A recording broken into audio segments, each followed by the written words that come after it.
Hello, everybody, and welcome to this edition of Poland Daily Travel. We're in the studio because where else can we be these days except perhaps in a desert or on a mountaintop? But how will we get there? Because the borders are closed.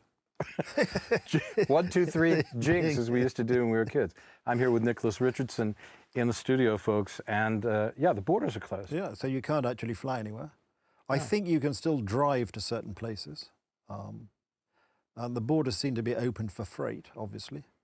But I think for increasingly for people, they're not open. But you can drive. I think you could still drive from Poland to Germany, for example. For example, I think you can. But the problem is that each country is sort of adopting slightly different rules now. And you never know, you might be stopped at the border. And then you read of some peculiar things on travel, that at Heathrow Airport, planes are still landing from Italy, from Iran, from China, and nobody at the airport is checking people for health when they arrive. Are these special charters, or what are they? Well, I think there's still some limited scheduled service still going.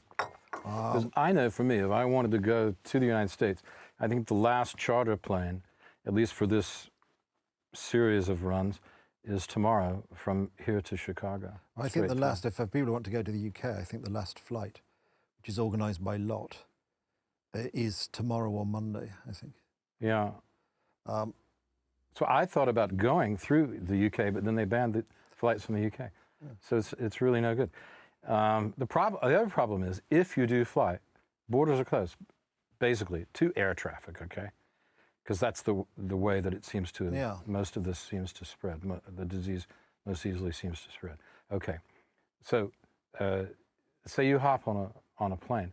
When you get to the United States or the UK, you've got a very long queue. Going through immigration and standing far apart, and it's really, going through an airport defeats the whole purpose of the social distancing. It does. If you in fact believe that well, I think social distancing obviously works. Otherwise, they wouldn't suggest it. Yeah, but how much does it work between 2 people or 3 people? I mean, if you've got 50 people, yes. The chance of one of those people sneezing all over everybody is much higher. Well, I mean, I was in... Especially in a small room. It's outside. I travelled to the supermarket the other day. How did you travel? Well, I travelled there by the automobile. Unusually for me, because I normally use public transport. But I used the car for 2 reasons. One, I had some heavy shopping, because I was sort of stocking up for the week. And 2... You don't have a car? No, well, I do have a car. But it's not a car. Okay. You have a Land Rover. I have a Land Rover's a car, isn't it? Yeah, but you have a Land Rover. It's not a car, it's a truck. Well, no, it's a car. It's a Jeep.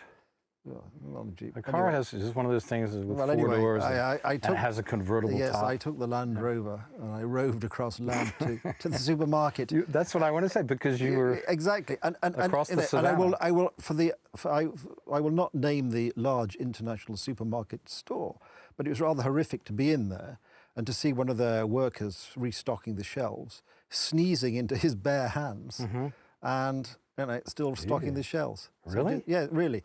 Which is odd, because at the when was this? This was on Tuesday.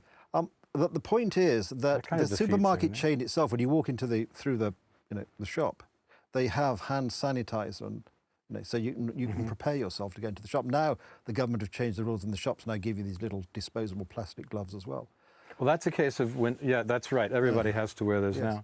But this is also a case of you should wear a mask if somebody's going to projectile sneeze. Exactly. Because I read an article that said the sneeze can go 27 or 37 feet, some enormous amount of feet. The droplets. I mean, like if it's a major sneeze. But I also read which is a long way. during the week, an article by a German virologist who's involved in the German effort to counter this. It's the German effort? It's the German effort against the virus, which will ultimately be successful. Don't get you started. No. But the point was, he was saying, and I don't know on what basis he'd done the research, but he was saying, as far as he was concerned, as a virologist, in actual fact, there was very little danger of catching this from a shopping trip. He was probably thinking more about this, the surfaces in the shop, because everybody's now waking up to the fact that it's not so much personal contact, but also if you touch a contaminated surface. And then don't wash your hands and then don't touch wash your face. hands. So I think I think the most important thing, this would actually be a good general rule from now and forevermore, is to wash your hands regularly before touching your face. And that would, even in a normal year without this horrible virus, would actually cut down all sorts of infections generally. Personal hygiene. And what about full body condoms also for sexual contact? What do you think? Yeah, well, again, I mean, there have been there have been the BBC, rather bizarrely for the BBC on its website, has had a sort of little list of do's and don'ts for sex during the coronavirus, which sort of a how-to. Well, no, a sort of what to do or what not to do. People don't know what to do? Well, I think people, clearly the fact that we have 8 billion people on the planet seems that the people, I think, quite clear what to do. It was very hard probably to have a sexual relationship from 2 meters apart. Well, certainly not. I mean, for you and me, anyway. Yes, exactly. Yes, exactly. There would be. Can I just clarify, in case everybody's watching, that I have no desire to have a sexual relationship with you. I mean, with a lady. Oh yes, for example. Well, yeah, it would be very, very difficult. Probably actually impossible. I'm not into zoophilia. No, I'm not suggesting you are. I'm just saying. But it was you raised the subject. You wanted everybody to go down wrapped up in condoms. Or whatever. But no, I think, if we do these sensible things, then most people, most of the time, will be fine. And yeah, I'm sure that millions of us will probably already have this. I was holding my breath to see if I have the virus. Yeah. Because apparently if you hold your breath for 10, it's not true. It's not true. It's not true. Folks, that's not true. Don't hold your breath for any amount of time and think that you don't have the virus. You could turn purple, and that would not be good. Stay safe at home, be well, and we'll see you on the next edition with Nicholas. We're in the studio, and we're talking about, I guess we're talking about anti-travel, aren't we, Nicholas? We're talking about anti-travel. Say goodbye to the folks, Nicholas. Goodbye. Goodbye, folks. Thanks for watching.